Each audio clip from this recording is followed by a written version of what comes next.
So I'd like to go into a little bit more detail about why I'm getting a vertical sleeve gastrectomy, or a gastric sleeve. Um, my issues with PCOS and prediabetes and all that stuff, I'm convinced it's all genetic because, I'm sure there's probably a cultural or like environmental component as well. But I do think some of it's genetic because, the people on my mom's side of the family eat worse than the people on my dad's side of the family, but the people on my dad's side of the family all have diabetes. So I think that basically indicates that there's something else up than just poor eating habits, and that it requires a little bit more effort on our part as, having hit that genetic lottery, to make sure we get it in check. Um, my this is for real. One of my biggest inspirations for getting this done is my Aunt Sally. My Aunt Sally has struggled with diabetes for decades, and she was not always very good about managing it. Like a lot of people who find out that you have blood sugar issues or blood pressure issues sometimes, we have a bad habit of, because it's not something you can really see. We often kind of live in denial about the fact that we have these issues. Now, I've not been that way because I've had this example, because I watched my grandparents struggle with this stuff, and like 3 of my 4 grandparents, none of them lived a long time. All 4 of my grandparents did not live super long. 3 of them died from diabetes related issues, and one of them died from lupus when she was 30. So she had SLE in it, and it killed her kidneys. So, so anybody who contacts me about lupus, believe me, like, I understand how devastating that can be because my mom's got it and several female members of my family have it, and my maternal grandmother died from it. It still blows my mind that I'm older than she was when she died. But anyway, and it's one of those cliche stories too, by the way, where she went in for a hysterectomy and never came out. They never knew she had lupus, so they didn't know that was what killed her. Like, that's terrifying. So yeah, I hear you, lupus sufferers. I do. But as far as I know, I did not get that. What I got instead was all the stuff from my dad's side of the family, which was, lots of blood sugar issues and cardiovascular stuff, which will still kill you. It just takes a little longer sometimes.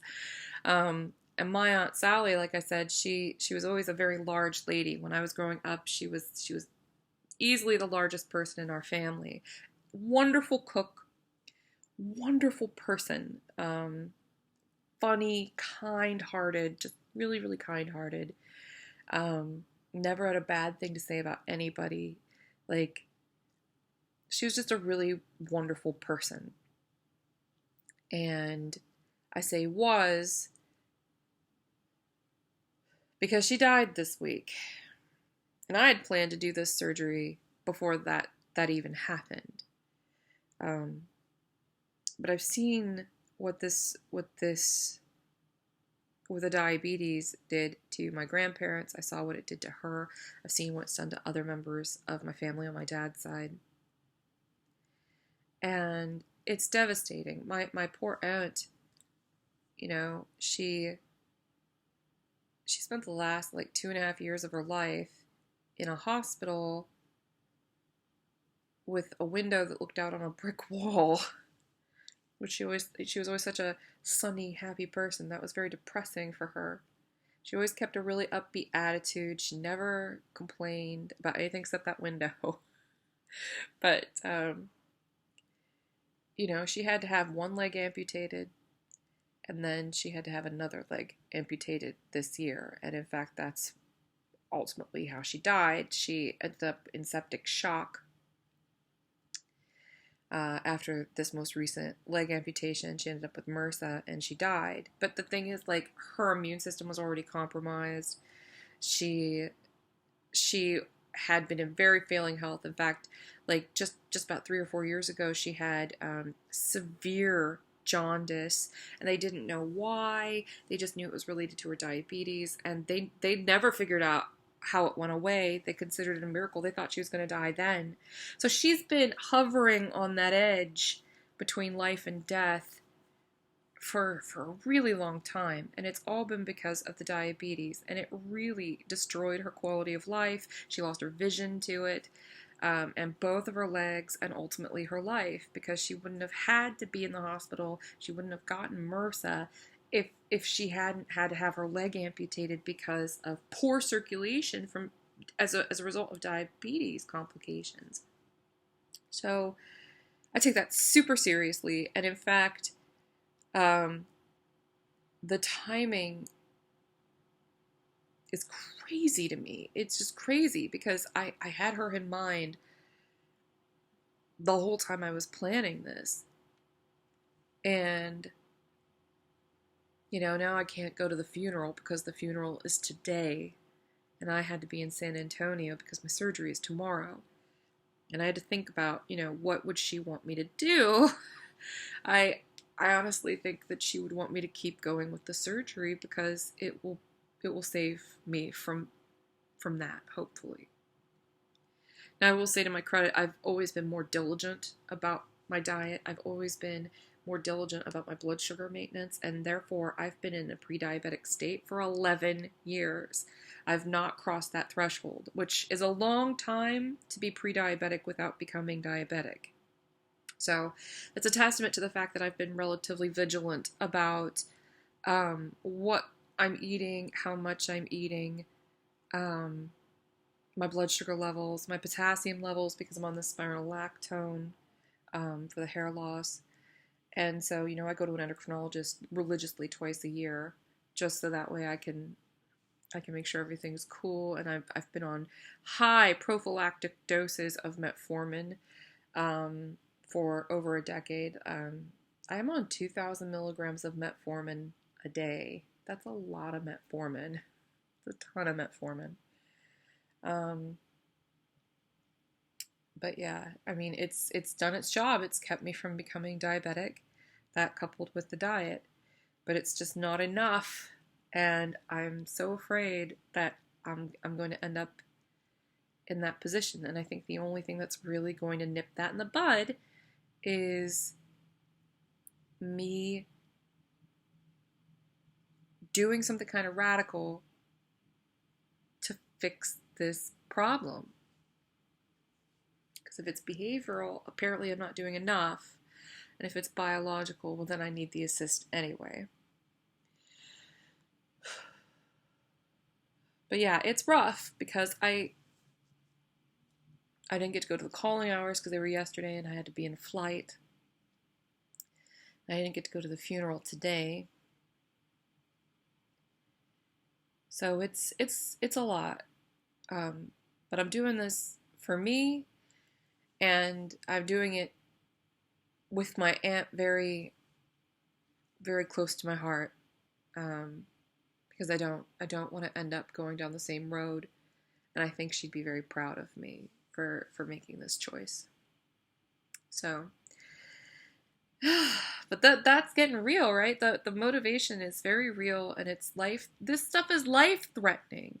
Not all fat people are sick, and not all fat people will get sick. Just because you're obese, it does not mean that diabetes is inevitable. But I do think that if you know it's in your family, and there's a possibility that you could have some kind of glucose regulation issue or any kind of hormonal issue, if you suspect you have hypothyroid or any of that, go see an endocrinologist, because an endocrinologist specializes in the maintenance and care of diabetes and blood sugar related issues and thyroid issues. So basically any hormone problems you have, they're the ones that they'll be able to help you out. So, if you have PCOS, and I've been saying this from the beginning, yeah, it's good to go see a gynecologist to get, very specific reproductive issues addressed, but you want to see an endocrinologist, specifically an endocrinologist, to make sure that your blood sugar levels are okay and that your watching it the way that you need to be, because don't assume just because you feel tired that it's because you're getting older, and don't assume that it's not something related to something else. And likewise, don't just assume that you've got diabetes without a diagnosis. Go to a doctor, get the blood work done, so you know whether or not there's something wrong with you. So if you even suspect, and I think even if you don't suspect, if you're as overweight as I am, you should get it looked into just to be on the safe side. I mean, I know that the blood work is expensive. I pay for it twice a year. And in fact, for much of that time, I was uninsured. And some of that time, I was a college student. So, I mean, I had no money. And my parents weren't helping me pay for squat. Like, my parents have never contributed a dime to my college education or towards my living expenses or anything like that my entire life. Like, it's never happened. So, I've been on my own for a very long time. And like, I still found a way to scrounge up the money because I knew I had to do it twice a year to get that blood work done. Do it. Just do it, please, for your own sake, for your kids, for your family members that love you. My Aunt Sally left behind 5 kids and like 20 grandkids. And yeah, she was 78, which is a good long time to live. She lived longer than any of my grandparents, lived longer than her parents. But what a terrible way to spend the last few years of your life. What a terrible way to go. So, alrighty. Sorry for bringing the heavy video, but sometimes it's worth it, especially if it helps you save yourself or save someone you love. So. All right, love you guys. Stay safe. There's a hurricane coming for Florida, so hopefully we'll keep them and the folks affected in those areas and still reeling from Hurricane Harvey in your thoughts and prayers, and be prepared to send some cash their way because they're probably going to need it. So thank you for watching. Bye-bye.